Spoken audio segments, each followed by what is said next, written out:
Let's date forever.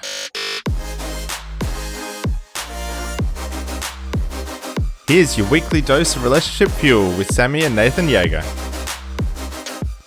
Hello and welcome to not only a new episode of Date Forever, but also a brand new year of Date Forever. So welcome to 2023. In this episode, we're going to be chatting about binge eating and how it can affect your relationships, how sharing issues with your partner and others can support your healing, and how compassion and empathy can dissolve shame. But as always, before we dive into that, Sammy, what's been fueling you up this week? We had one of the best New Year's Eve nights possibly ever. Yeah, it was pretty epic, wasn't it? So we live in Sydney and we are very lucky that we have a friend who lives right on McMahon's Point, which has unobstructed views of the Sydney Harbour Bridge and the Opera House. So we were very lucky to have an invite to their house party or their apartment party. Very select few. Yes, yeah. With strata regulations well and truly in place. Yeah. But we had a phenomenal New Year's Eve experience watching the fireworks from the privacy of our friend's apartment, hanging out with really good people, dressed in our 70s disco attire. And it was just beautiful way to bring in 2023. Yeah, so fun. So it wasn't just the beautiful fireworks, but it was also that the group of people that had been gathered, like we didn't know everyone and it turned out to be a really fun bunch of people, but we had a lot of like really reflective conversations as you tend to do when the year comes to a close. And there was a lot of like real vulnerable sharing about like what were the highs of the year, what were the lows of the year, what were your biggest challenges, what were your biggest struggles, what were your biggest wins. And it was really beautiful experience to share those things with other people. Yeah, it was also interesting to hear each individual's practice around setting some new goals. Like, obviously, there's the thing around your New Year's resolution, and obviously that doesn't work for everyone, doesn't work for probably a lot of people. And so it was really nice to kind of hear some other people's practices around New Year's and setting intentions for the new year. But the other thing that filled me up has just been being on holidays. My out of office is still on. It's quite nice. This is the first time in a long time that we've had time off at home with no plans, no holidays, no trips, no structure. And it's been really amazing to be living like very intuitively and not by the clock, like eat when I want to eat, sleep when I want to sleep. Just very, very rolling with how I feel in any moment, which is a really beautiful gift to be giving myself to start 2023. Yeah, it's been amazing. Yeah, I've got so many tanks that are feeling full at the moment because, like you said, we've just been going with whatever feeling we've got at the time. And so, like, we've had little bursts of humming household energy and wanting to throw some shit out and fix some stuff and rearrange some bits and pieces as well. So our house is feeling pretty good and a little bit fresh. And we've also had plenty of beach time and relaxed time as well, which has been really nice. And we've been able to get out and do a few active things too, which has been really amazing. But also at the beginning of our break, we were both sick and it was just really nice to be able to give ourselves the time and space to heal as well. Yeah, and on top of that, we have done some like fuel tank filling things like for our wealth and finances, like we've whipped out some budgets and some spreadsheets and looked at our money situation. We've talked a lot about what we want to achieve this year for the future. So I think you're right. We've been refueling a lot of our tanks over this break. Yeah, it's been so nice. But now, here's this week's guests. Today we have Jane and Todd Pilger joining us. Jane empowers women who feel out of control around food to develop food freedom and body trust. She helps women who have been struggling, often for decades, to find the missing link to go from fighting with their bodies to working with them. Her approach is rooted in the science of the brain and the body, trauma-informed and filled with compassion. Todd is a certified public accountant and financial consultant with expertise in helping companies navigate challenging financial situations and offering solutions and new insights. He used many of these skills to help Jane through her battles with binge eating. Todd and Jane have been married for 21 years and enjoy triathlon training and racing, playing golf and traveling together. Welcome to the show, you two. Thanks for having us. Thanks for having us. Gosh, I have so many questions for the two of you. I'm really looking forward to this conversation. But to kick us off, where did you both meet? And tell us a little bit about the origin story of your relationship. We live in New Mexico in the US, and I was down in southern New Mexico at college. And I was in my last semester, and I was coming up to Albuquerque for essentially a recruiting event to meet some accounting firms and figure out where I might want to meet. And that evening, it was a Friday, and we did some tours during the day. And that evening, one of the accounting firms that was doing the recruiting event was having a happy hour, a non-sponsored happy hour. And so I decided that I might want to work there and I wanted to meet some people. And I was supposed to have dinner with my parents. This was before cell phones. And so I went to the restaurant to meet my parents and I said, "Do you mind if I cancel on dinner? I think I might really want to work here." And I went to this bar and I sat down. Also, they're offering free drinks and I'm a uni student. That's right. Exactly. Drinks all around. So I went to this bar. There was one seat open and I sat down and it was next to Todd. And we pretty much just talked all night long. And that was the start of it. So did you get the job? I did get the job, but Todd was not part of the decision making process in that. Although we started dating for a number of months, and then when the schedule came out, I was actually scheduled to be working with him as my supervisor, and so he had to then tell some people that we were dating. So this might not be totally professional. Yeah, the managers knew. I mean, in the CPA firms, all these young people working all the time. Yeah, and those are all the people you see. So relationships do happen. They knew that there was a connection there, and so they essentially did that scheduling to ensure that we would come forward to make sure that we're on different jobs. So they helped us show our hand. That was 25 years ago. About 3 weeks ago, we celebrated our 25th meet anniversary, and we actually went to the same bar. It still exists, and we went there to celebrate. Congratulations. Yeah, how amazing. I bet drink prices are a little different now. Yeah. No longer free. That's right. Our available budget is a little bigger too, so that helps. So you started your relationship at the early stages while being colleagues or working for the same firm. Yeah, we didn't work there together for very long. I'd been there for about a year, and I only ended up being there for about 2.5 years. And so we didn't overlap for very long, but it was a good chance that we could kind of understand what each of us were going through in the work environment. Yeah, amazing. So, Jane, we know that you're no longer an accountant. So tell us a little bit about what you do now. So what I do now is I help women mostly who struggle with binge eating. And after going through, for me, I started binging. It was before I even met Todd. I started binging my first semester in college. And it was something that I struggled with for decades, really, probably 25 years. And it really consumed my life. And while I was very successful outwardly and in my professional life, both as an accountant, and then I went on to commercial real estate, and I was very successful in what I was doing there, but internally I was having so many struggles with my binging, and I kept just trying to figure it out and trying to overcome this thing that I was doing. And I really just decided if I ever figure this out, I want to go help other people do the same. And so it's just my passion now. Is there are so many women who are struggling, so many of them in silence with binge eating. And so now it's what I love doing, is helping other women really see and understand that they're not broken, because most people who binge, it's exactly what they think, is that they're broken, that there's something wrong with them. There is so much shame behind it. Mm-hmm. And so I really just help them to understand that they're not broken, how it makes sense, and how to help them work through that process to unwind it. Can you define it a little bit for us? Because I'm sure there's probably everyone at some point has overeaten and gone, probably shouldn't have had that next serving or that second scoop of ice cream or whatever it might be. But that's not what we're talking about, is it? Right. We're talking about a very different thing. Can you explain it to us?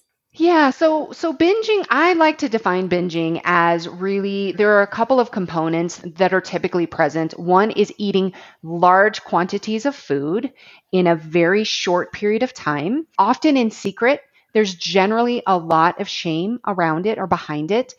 Also, sometimes the things that are eaten, either the combinations, the quantities, the amounts, they're very different than what you might normally eat in a even in a like a big Thanksgiving meal. It's far beyond that.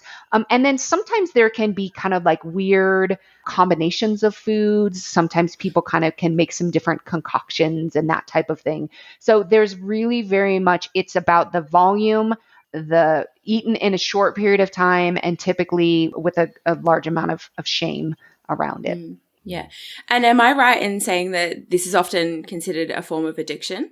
Some people consider it a form of addiction. It's not, I don't personally see it as an addiction, but some people do see it in that way. It absolutely is a coping mechanism. And binging can really develop for a number of different reasons. People can develop it as a means of escaping a certain situation. So I used to kind of like think about binging for me as like when I would be binging or eating, it's almost like turning the lights off. Just on everything, on yourself, on your physical experience, on what might be going on around you. So it can be used as a way to kind of escape. Sometimes also binging happens as a very direct result of restricting. So you might have people who have maybe a long history of very restrictive dieting or not eating very much, and then it can turn into binging where the body kind of from almost a survival response goes into binging. So there really can be kind of a number of different things behind it. So Jane, what was your relationship like with yourself at that time? Like, I mean, you said you kind of struggled with this for over 25 years almost. So I guess what was that relationship with yourself like during that period? I would say as far as my self relationship, it was always from a place of not enough, not good enough. So whether I never thought I was thin enough or pretty enough, or things always could be better, had to be better, there was a lot of just comparison with other people, what I thought I didn't have, just a lot of focus on what was really a lot of focus on what was wrong. And then with the binging, there was a lot of judgment about what I did. There was a lot of shame about what I did. I didn't talk to anybody about it for a long time. I mean, Todd and I were together. I want to say we were probably together for 5 years. We were married before I even told him. I mean, I kept this a secret from him. I would drive around and eat and then throw the stuff away, like at the gas station before I came home. Yeah, there was a lot of shame and a lot of internal judgment. That was actually going to be my next question, was like, Todd, when did you find out about this and what were your thoughts? Yeah, we had been married, I think, about a year when she told me. And I mean, on one hand, it was a bit of like, oh, well, some things make a little bit of sense now. She had a lot of, oh, I've got a stomach ache. Oh, my stomach hurts. I'm not going to eat dinner tonight and things like that. And it's like, oh, well, she had some, a lot of digestive issues when she was a small child. And so, I knew that had happened, but I was not really kind of aware of how much stress she was putting on her system and then the times of the actual binging itself. So that was kind of a little bit of a light on me, like, oh, wow, okay. And then her relationship with food was very different than my relationship with food. And I'd be a bit more, like you said, yeah, sometimes I'll just be like, oh yeah, I'm enjoying these, these tacos and I'm just having some more. And boy, I'm a bit full, but nothing to the extent of what she talks about. And so first it was just about learning, like trying to understand what was going on. But I definitely had a period of time, quite a while, that, that I felt hurt because of times that then, if she binged before a date night or before a special event, then it would interrupt that. And I felt I was feeling that as an attack on me. I mean, I know now that's not the case, but I definitely at times took that personally, and that took a lot of work for me to move past, particularly when I was the only one who knew. And so there were times where we would have plans with others and then we would have to pull out, and you're kind of being part of the shame and part of the hiding at that point in time was pretty challenging. And just learning something about the person that you're already married to. Like, that's a big secret. I'm sure that would have been really confronting. Yeah, it was. It was surprising, but I think even though we've developed a lot of skills over time in terms of how to relate and communicate, and we've built on that over time, our commitment was already there. It was already really strong. And we had already worked a lot on how we interacted and managed conflict.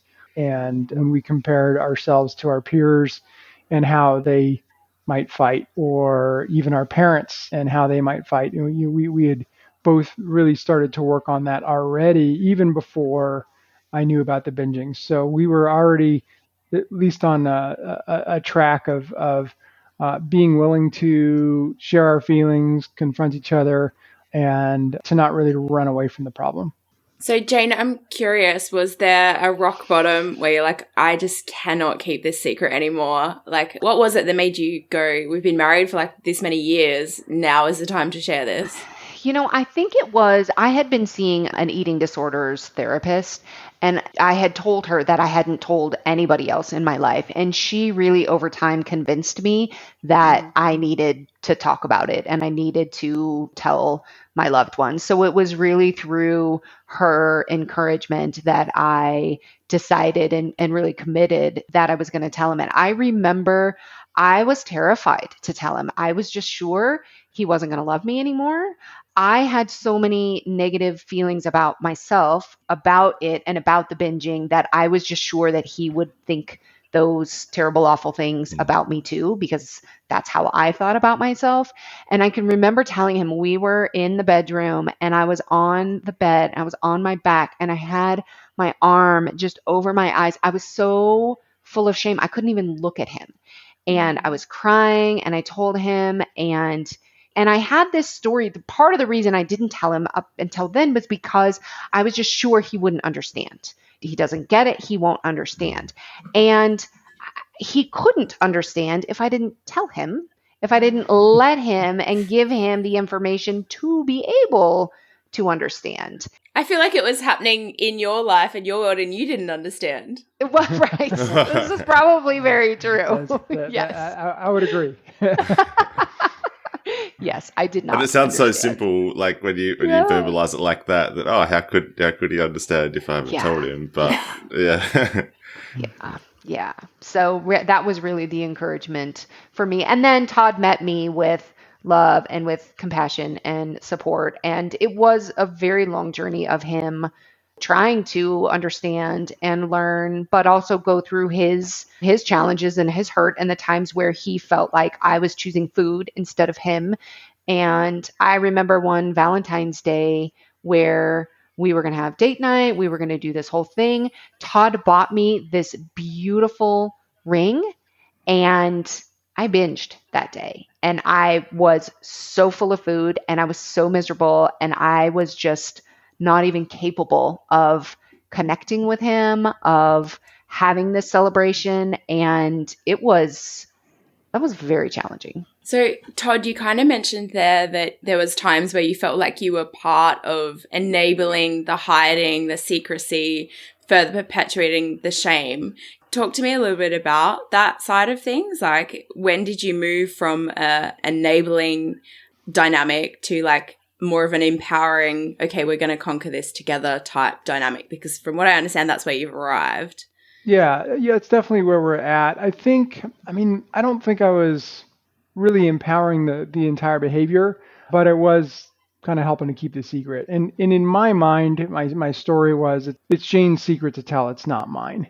And so I think ultimately it came to just work with her and talk with her and kind of let her know the freedom that she got from being able to share it with me, in the way that I continue to love her for everything that she is, and that it's not a sham. I mean, she is actually amazing. She is actually beautiful. And that all of her other loved ones, her friends, her family, would also continue to see her the same way, that it wasn't going to suddenly, take off the mask and she's this horrible beast underneath. And so, just really encouraging her that if she could be more open with others, that would even help her. So I think it was a matter of just encouraging her. I mean, I did not want to do it without her permission, but it's, and in some cases, there may be some people that we don't know as well that, if she does binge and something's got to change, that we're not necessarily going to go into details with them. But for the most part, with our other family and friends, that we can share when something's going on. So, but it just took time and kind of, I think, just an extension of the work that we had already done together. So Jane, in sharing this with other people, like how has that kind of helped your healing journey?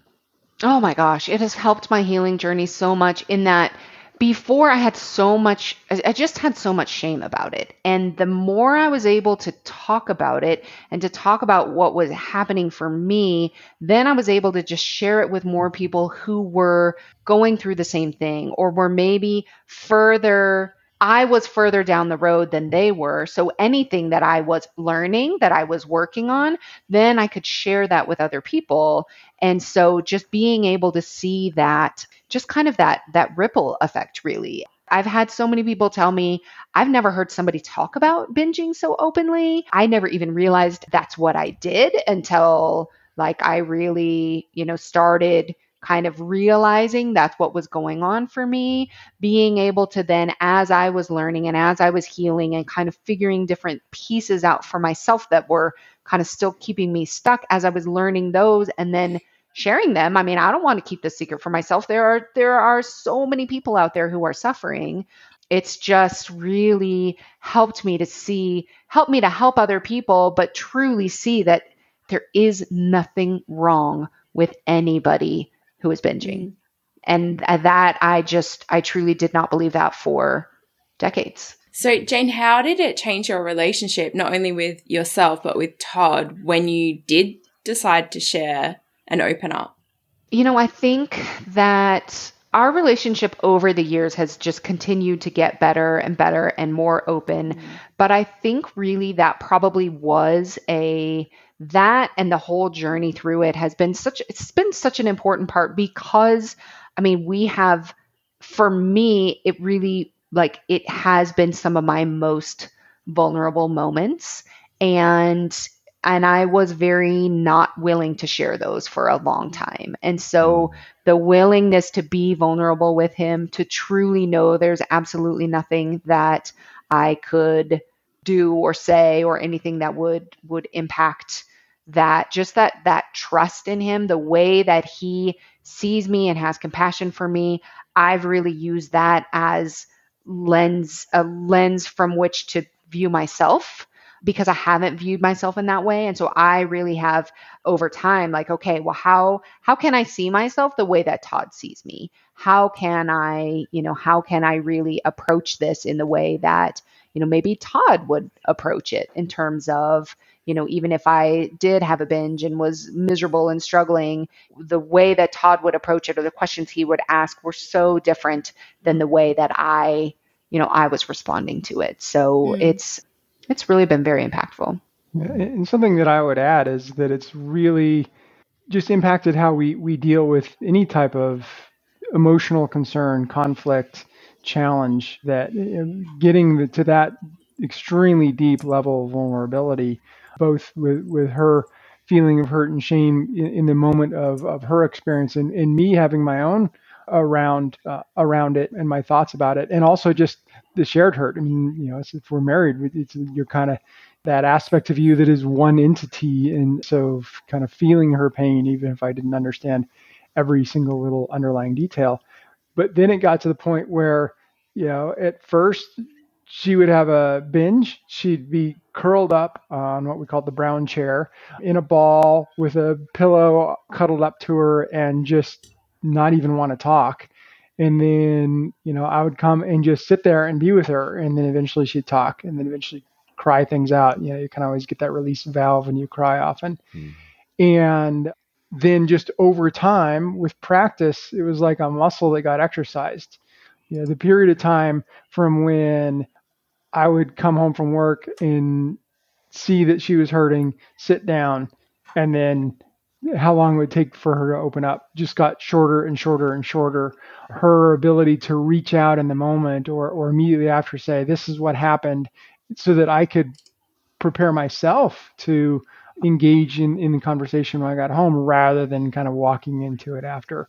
Even to the point where then it got to where we knew a conversation would be happening. I would come home. She's clearly uncomfortable. I'd sit down and then I would just say, "So what's up?" And tears immediately burst forth and I get everything all at once. And so, now if we have a hurt or a challenge, we can see those cues because we've practiced them so much in terms of where we might be closed off, where we might be more open, and just can ask, "Hey, what's going on?" And sometimes you just ask, "Hey, do you just need a little cry?" And oftentimes we do. And that just kind of helps to release some of that emotion and to recenter. So it's really helped in a lot of ways. Helped me to understand how I can share when I'm hurting, when I have my own issues. So it's not just one-sided in terms of her issues with eating in the past. Todd, I really like what you shared there. And there's a really great insight from shame researcher Brene Brown. I'm going to share it with you. So she says, if you put shame in a petri dish, it needs 3 ingredients to grow exponentially: secrecy, silence, and judgment. If you put the same amount of shame in the petri dish and douse it with empathy, it can't survive. And that sounds like exactly what you did. You just doused her in empathy and it couldn't grow anymore. Yeah. That's exactly right. That's and there was no empathy coming from myself. And so, yes, that's exactly what happened. So thank you so much for sharing your story, Jane. But I'd like to bring some of this back because this is a unique experience that you're having.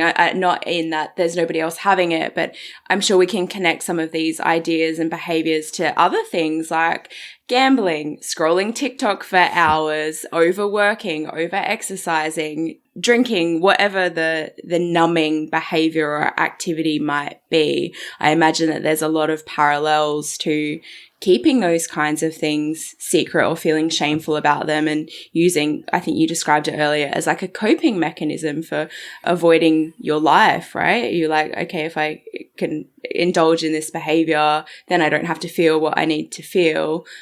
So I'm really curious, tell us a little bit about your healing journey. Obviously, you were engaging in some therapy. What else did you do to arrive where you're at now? Oh gosh, I have done lots of different things. Various eating disorders therapists, went through 2 rounds of intensive outpatient therapy at a local eating disorders treatment center, several programs, lots of books, different coaching, and there were components of each that were very helpful. And there were other components where I was still doing things that were keeping me binging, or I just hadn't quite learned all of the tools yet. And for me, the last couple of things that were really impactful were really learning more about my body and the nervous system and understanding just the process, the nervous system itself, and how I really, from a very young age, learned how to use food to regulate my nervous system, which I did not understand. I knew nothing about it. And so once I started to learn about that, it was like, oh, wow, that makes sense.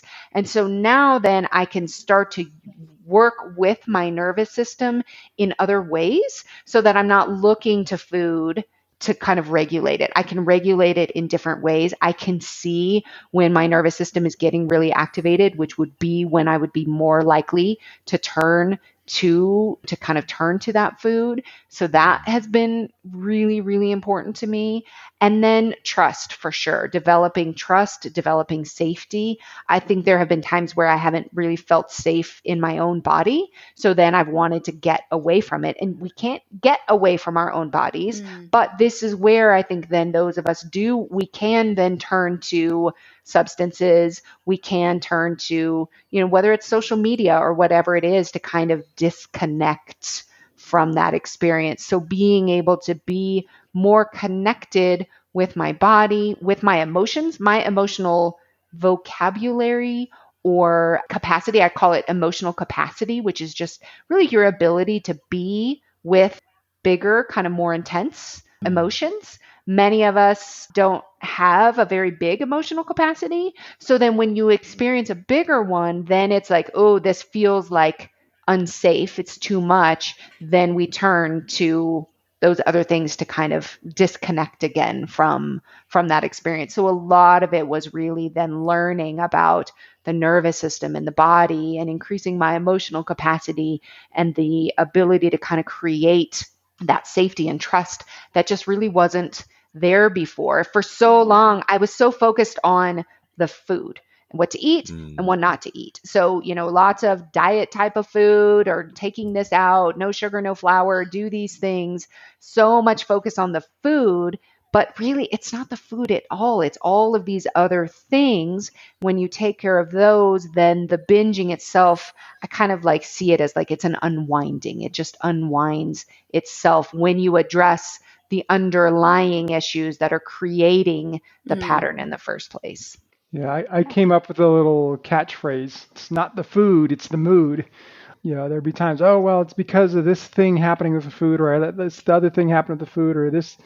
And it's like, well, but that didn't impact how you feel about yourself. Like, food can't make you feel a certain way. So the food was, in many ways, can be a symptom rather than the cause.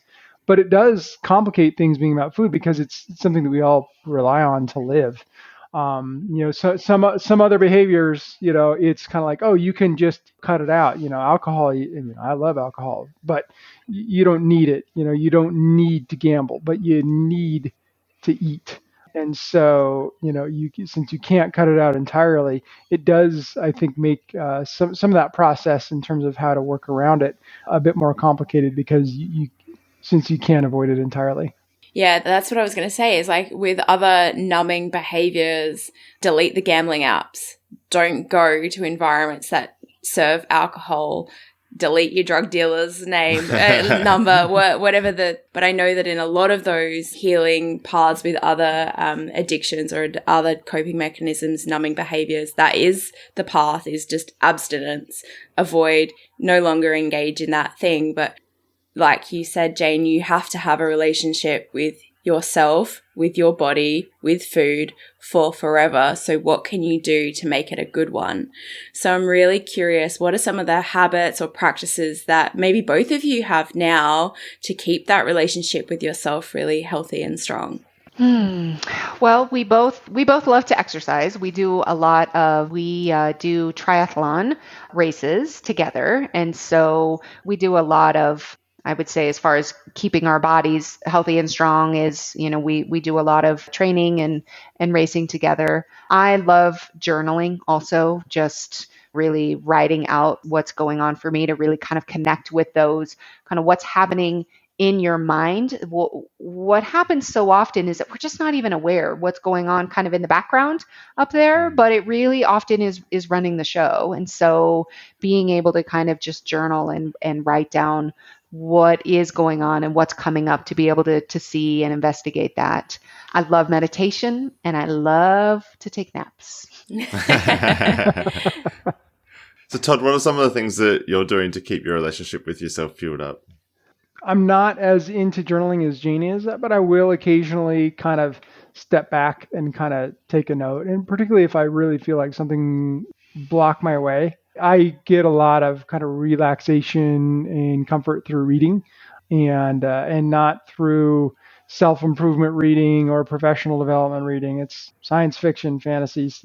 So, and I recognize there's times that I have to manage that because it can be its own numbing mechanism because I'm escaping into this other world. But it also it helps me to relax a lot. Talking with Jane, like more often if I'm feeling out of sorts, then it's like, oh, okay, I just need to chat. And she's usually pretty good about pulling out things that I hadn't even been thinking of at the more conscious level. Thank you so much to both of you for sharing. I think if someone's listening to this and they're like, do you know what? I've got a secret that I haven't shared with my partner. I just want to encourage anyone to go inwards and consider that Brené Brown quote about what shame needs to grow in that secrecy, silence, and judgment, and encourage you to be brave, lean into your vulnerability and share with your partner. And hopefully they will douse you in empathy so that shame can no longer survive. So thank you so much to both of you for sharing that story and being vulnerable with, sharing it with one another and then the internet. So the whole world. I will say this about, and I think this is important for anybody who is thinking about sharing something that they haven't shared before. I think it's really important to understand why you want to share and what you're looking for, what sort of response you're looking for. So I like to, when I talk to people who haven't shared this before, what I like to do is let people know that it's, if a reason that is excellent to share is just so that they can know, so that you're not keeping secrets anymore, so that you can receive empathy, love, support.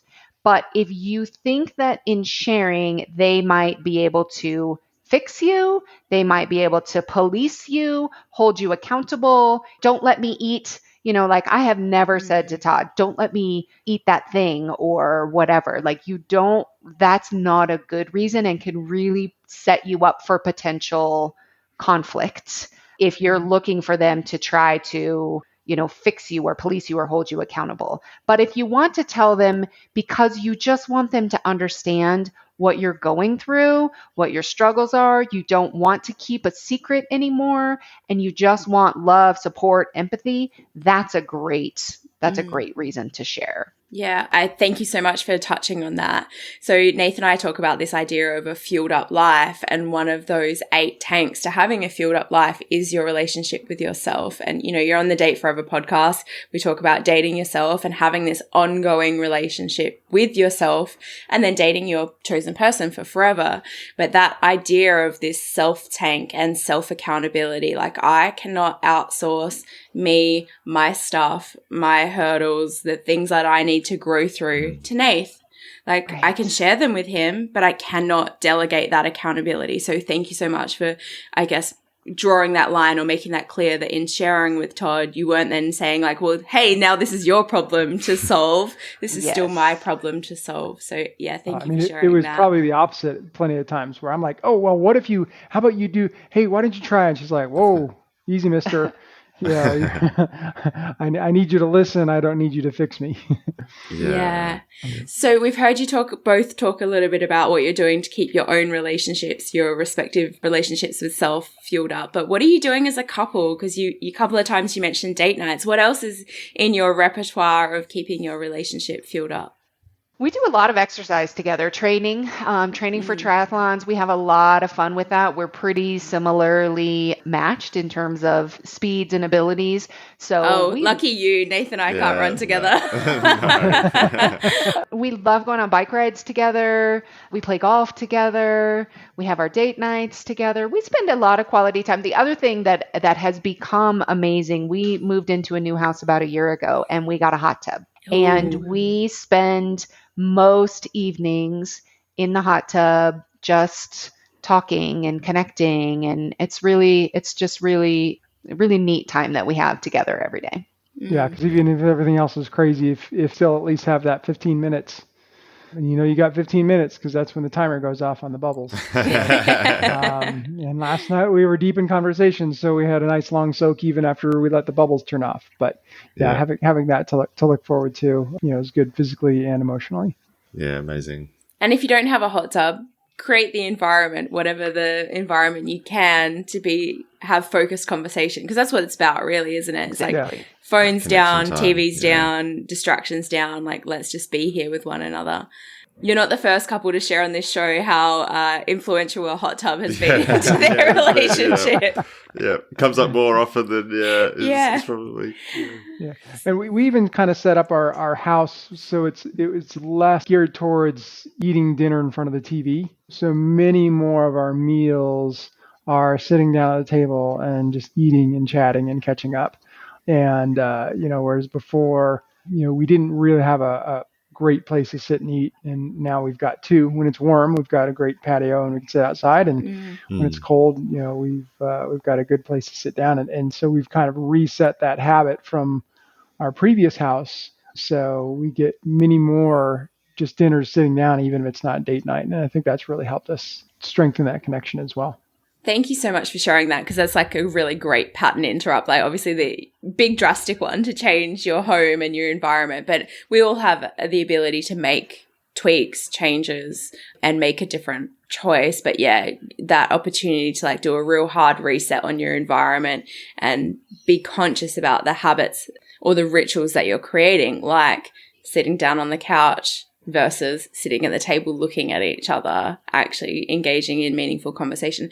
And they sound like such small things, but these micro moments and rituals layer on top of one another, and then all of a sudden you've got a really incredible relationship, or one that's really lacking. And that's definitely something we could work on, because in summer we sit and chat for ages over dinner, but in winter our space is not as conducive, so maybe that's something we can work on.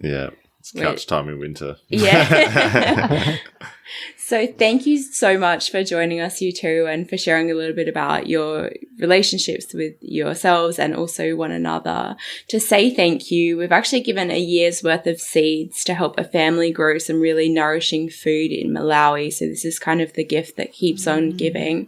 So thank you so much for making that possible. And that's been done with our giving partner, Buy One, Give One. That's amazing. Thank you so much. That's great. Thank you. Oh, no worries. So Jane and Todd, if people want to learn a little bit more about your journey or how to connect with you, how can they do that? Well, Todd is not on social media, so they can connect with me. They can connect vicariously to Todd through me. But you can find me. My website is janepilger.com, and I am on Facebook and Instagram at Jane Pilger Coaching. Amazing. Thank you so much. Yeah, thank you guys. Thanks heaps for joining us. If you love what we're doing here and want more, subscribe to the Date Forever podcast to make sure you never miss an ep.